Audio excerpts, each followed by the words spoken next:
देखु सांग मैंने आज मु जो रेसिपीटा तैयारी करा जाऊँगी तार ना है पालंग आलू बैगण सारू राई। आ देखु मुझे सारू किसी नहीं आलू दुटा खंड नहीं बैगण दुटा खंड नहीं टमाटो दुटा खंड नहीं आ पालंग शाग टी अधिक नहीं जेहेतु आम राई करवा पालंग शाग टी अधिक पड़े भल लगे। देखो सांग मैंने मुझे कटाकटी करके आपको देखा देखु सांग मैंने मु गोटे मसला बनवाई अदा रसुण अल्प टिके नहीं सोरिषर परिमाण अधिक नहीं जीरा अल्प टिके नहीं आ शुखला लंका प्याज टिके नहीं मुझे पेस्ट करके रोषे करी।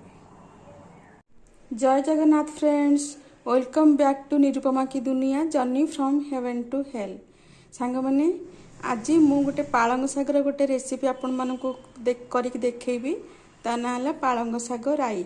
मुझे देखु सांग मैंने ये मु पालंग शाग को काटिकी आ धोईकी रखिदेची। एठी मु आलू बैगण सारू को काटिकी रखिदेची। एठी टमाटर काटिकी रखिदेची, प्याज भी काटिकी रखिदेची।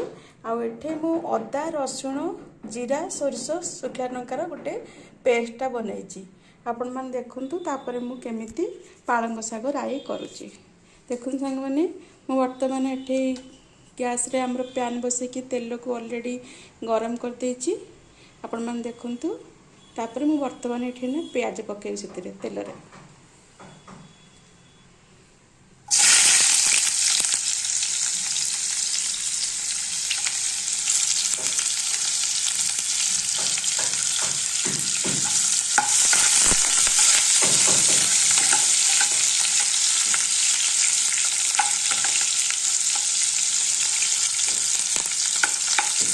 देखो मैंने ये बर्तमान मु प्याज पकेली। प्याज टिके अल्प टिके ब्राउन कलर है पर्यंत आम टिके भाजवा।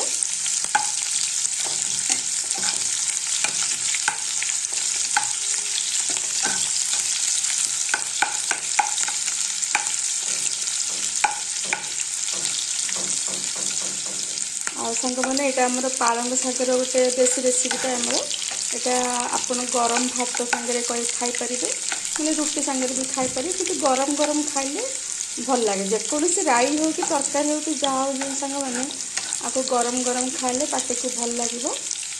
आपन देखते प्याज भी टिके पाची आसला। आम बर्तमान एथरे टमाटर पकेଇବା।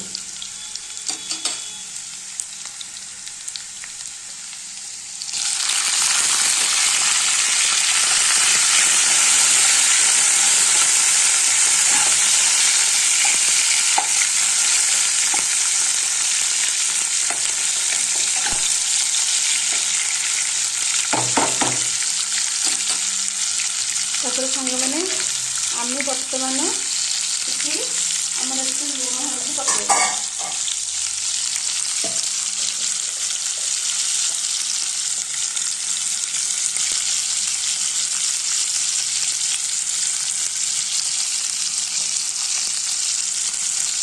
आप स्वाद अनुसार जी क्वांटिटी परिया पत्र ने से अनुसार आप लुण हल्दी पकेबे। ये मुझे लुण पकईदेली। हलदी गुंड पकेगा।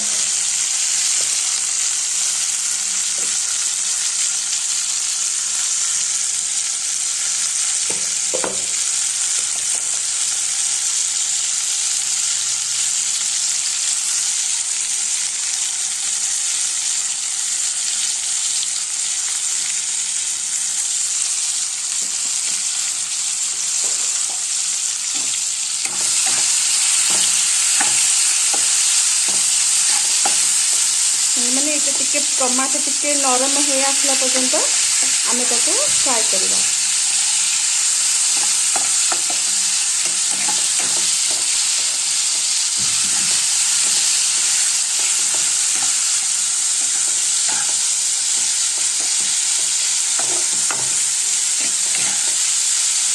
टमाटो टिके सीझी आसले सांग मैंने तापर आम काटिकी रखिथिबा परिया गुड़ाक देखु सांग मैंने तबे आमर टमाटा पूरा सीझी गलानी। तापर आम काटिकी रखिथिबा परिया गुड़ाक पकेइदवा।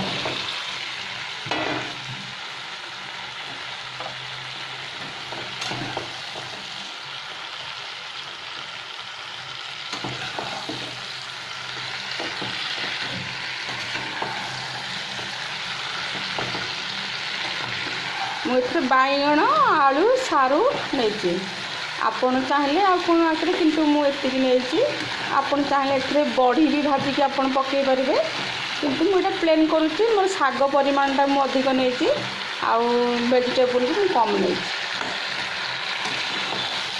देखते सांग मैंने आके एमती लोट पोटिकी आपको किसी समय पर आम तक ढाकुणी देके घोड़ेदेवा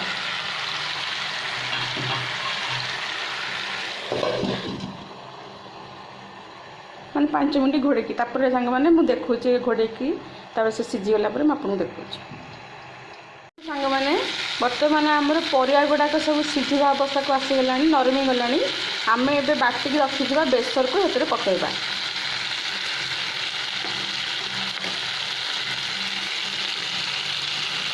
आपण परिवा अनुसार बेसर यूज करेंगे से कम बेसर दरकार बेसी दरकार नहीं सांग मैंने आपको एमती बेसर देकी आम तक एपट सेपट करदेवा एथर सांग मैंने सोरिषर परिमाणटा आप अधिक ने प्रथम कही जीरा अल्प टिके ने शुखला लंका आ अदा रसुण अल्प ने अदा टी कम टिके ने रसुण टी अधिक ने आपको आप बाटिदेवे आपको बेसी प्लेन कर सांग मैंने बाटबेनी टे खतखता कर बाटिले तो टेस्टा अधिक भल आसो देखु ये मुझे मसला टी पकईदेली आम आपको 2 मिनिट आपको ढाकुणी देकी घोड़ेदेवा सोरष मसला पड़ी सांग मैंने बेसी समय तक घोड़े रखिए ताको अल्प समय खंड रखिकी आमर काटिकी रखि पालंग शाग को पकईदेवा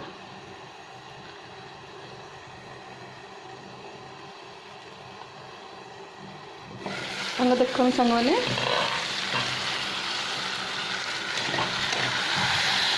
रखिले आमर सोरिष मसलाटा भी लाल लाल देखा बेसी घोड़ेबनी सांग मैंने सोरष मसला पिता लगे तेणु अल्प समय 2 सेकेंड 3 सेकेंड पे घोड़ेदेवे टे देखु परिवा सांगे पूरा मसला केमती मिसला वाला देखा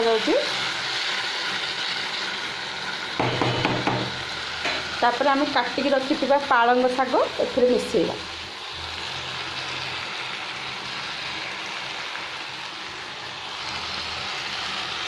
सांग मैंने आके एमती मिसई देकी परिवा सांगे आमर मिक्स करदे